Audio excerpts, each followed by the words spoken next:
ఓం మహాగణపతే నమః. మే 11 నుంచి మే 17 వరకు ఉన్నటువంటి ద్వాదశ రాశుల యొక్క రాశి ఫలితాలు ఈ వారంలో ఏ విధంగా ఉన్నాయో చూద్దాము. ముందుగా ఈ వారంలో ఉన్నటువంటి గ్రహస్థితిని ఒకసారి మనం గమనించినట్టయితే ఈ వారంలో మనకి కుజుడు కర్కటక రాశిలో సంచారం చేస్తున్నాడు. అదేవిధంగా శుక్రుడు వచ్చేసి మనకి మీనరాశిలో సంచారము, రాహువు కూడా మీనరాశిలో సంచారము. అయితే రవి మేషరాశిలో మే 13 వరకు ఉంటాడు. ఆ తర్వాత మనకి వృషభ రాశిలోకి రవి యొక్క సంచారం అనేది ఉంటుంది. ఇక బుధుడు వచ్చేసి మనకి మేషరాశిలో సంచారం చేస్తున్నాడు. అంతేకాకుండా ఇక గురువు వచ్చేసి మనకి మే 14 వరకు మనకి వృషభ రాశిలో ఉంటాడు. ఆ తర్వాత మిథున రాశిలోకి సంచారం చేస్తున్నాడు. ఇది ఒక ముఖ్యమైనటువంటి సంచారంగా మనము చూడవచ్చు. ఇక చూసినట్టయితే శని మీనరాశిలో సంచారం చేస్తున్నాడు, కేతువు కూడా కన్య రాశిలో సంచారం చేస్తున్నాడు. ఇవి స్థూలంగా ఉన్నటువంటి గ్రహస్థితి. ఈ వారంలో ముఖ్యమైనటువంటి గ్రహం యొక్క సంచారం కనుక చూసినట్టయితే రవి మనకు 13 వరకు మేషరాశిలో ఉంటాడు, తర్వాత వృషభ రాశిలోకి సంచారం చేస్తాడు. అదేవిధంగా గురువు కూడా మనకు వృషభ రాశిలో 14 వరకు ఉంటాడు, మే 14 వరకు. తర్వాత మిథున రాశిలోకి సంచారం చేస్తాడు. ఈ గురువు మిథున రాశిలో దాదాపు మనకి ఒక సంవత్సరం వరకు, అంటే దాదాపు ఒక రాశిలో ఒక సంవత్సరం వరకు ఈ గురువు సంచారం అనేది ఉంటుంది. ఇవి స్థూలంగా ఉన్నటువంటి గ్రహ సంచారము. ఇక చంద్రుని యొక్క సంచారాన్ని కనుక మనం ఒకసారి గమనించినట్టయితే చంద్రుడు ఈ వారంలో ముఖ్యంగా తులారాశిలో సంచారం చేస్తాడు. తుల, వృశ్చిక, అదేవిధంగా ధనస్సు రాశిలో సంచారం చేస్తున్నాడు.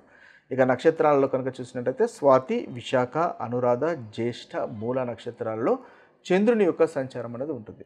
ఇవి స్థూలంగా ఈ వారంలో ఉన్నటువంటి మనకు గ్రహస్థితి. అయితే ఈ గ్రహస్థితులన్నీ పరిగణలోకి తీసుకొని ఈ వారంలో ఉన్నటువంటి ద్వాదశ రాశుల యొక్క రాశి ఫలితాలు ఏ విధంగా ఉన్నాయో చూద్దాము. కుంభరాశి వారి యొక్క ఫలితాలు కనుక చూసుకున్నట్లయితే కుంభరాశి వారికి ఈ వారం రెండవ భాగంలో చక్కటి అనుకూలమైనటువంటి ఫలితాలు అధికంగా గోచరిస్తున్నాయి.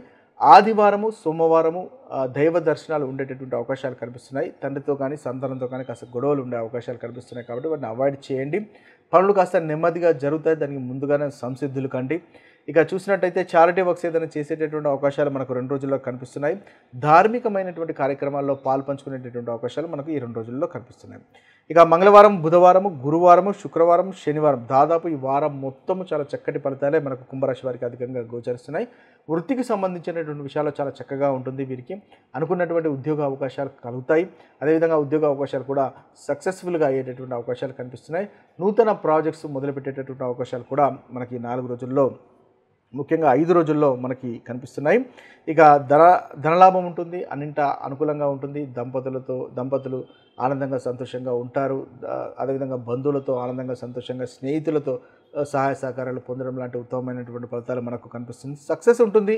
అన్ని వ్యవహారాల్లో, వ్యాపార వ్యవహారాల్లో కూడా చాలా చక్కగా మనకు కుంభరాశి వారికి అనేది ఉంటుంది. అయితే ఓవరాల్గా చూసినట్టయితే ఒక ఆదివారం, సోమవారం తప్ప మిగతా రోజులన్నీ కూడా చాలా చక్కగా అనుకూలంగా ఉంటుంది. ఆదివారం, సోమవారం కూడా దైవ దర్శనాలు ఉంటాయి. తద్వారా చక్కటి ఫలితాలు అనేవి కలుగుతాయి. ఇవి స్థూలంగా ఈ రాశి వారికి ఉన్నటువంటి రాశి ఫలితాలు. ఈ యొక్క ఫలితాల్లో ఇంకా అభివృద్ధి కలగడానికి ముఖ్యంగా మహాశివుని పూజించండి ఈ వారంలో. తద్వారా మంచి ఫలితాలు అనేవి మీరు పొందగలుగుతారు. ఇవి స్థూలంగా మనకు ఈ వారంలో ఉన్నటువంటి రాశి ఫలితాలు. మరొక వీడియోలో మరొక రాశి ఫలితాలతో కలుద్దాము. అదేవిధంగా మరొక మంచి టాపిక్తో, ఆస్ట్రాలజీ సంబంధించినటువంటి టాపిక్తో కలుద్దాము. అంతవరకు సెలవు. సర్వే జన సుఖినో భవంతు, సర్వే సుజన సుఖినో భవంతు. నమస్తే.